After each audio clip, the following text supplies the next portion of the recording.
Hi Rajesh தம்பி. ராஜேஷ் தம்பி, happy birthday. Happy birthday brother. உங்களுக்காக நாங்கள் வந்து கேசரி வந்து பண்ணியிருக்கோம். ஆமாம், ஆவி லேட்டாக விஷ் பண்ணாலும் லேட்டஸ்ட்டாக விஷ் பண்ணியிருக்கோம். தம்பி, நீங்கள் வந்து எந்த நோய் நொடியும் இல்லாமல் ஹாப்பியாக இருக்கணும். உங்களுக்கு எல்லாமே நல்லதாகவே வந்து உங்கள்கிட்ட இருக்கணும். கெட்டது எல்லாமே உங்களை விட்டு விலகிடணும். நீங்கள் ஹாப்பியாக இருக்கணும் தங்கம். ஏன்னா இப்போ எனக்கு கொஞ்சம் உடம்பு சரியில்லை சாமி, அதனால தான் அப்படி இருக்குது வாய்ஸு.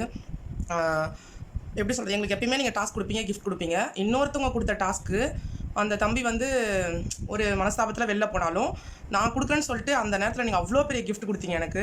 அது எப்படி சொல்கிறது, 2000 ரூபா, அது பெரிய அமௌண்ட்டு. இவ்வளோ பெரிய மனசு. அதுக்கப்புறம் இன்றைக்கி ஒரு விஷயமும் நான் கேள்விப்பட்டேன். போஸ்ட் எனக்கு ஒரு இது பார்த்தேன், ஒரு ஸ்க்ரீன்ஷாட்டு.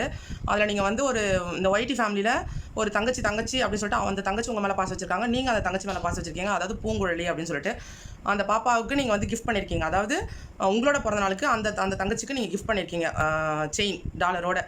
நீங்கள் ஹாப்பியாக இருக்கணும் தங்கம். நாங்கள் லேட்டாக விஷ் பண்ணாலும் ஹாப்பி பர்த்டே தம்பி, ராஜேஷ் தம்பி.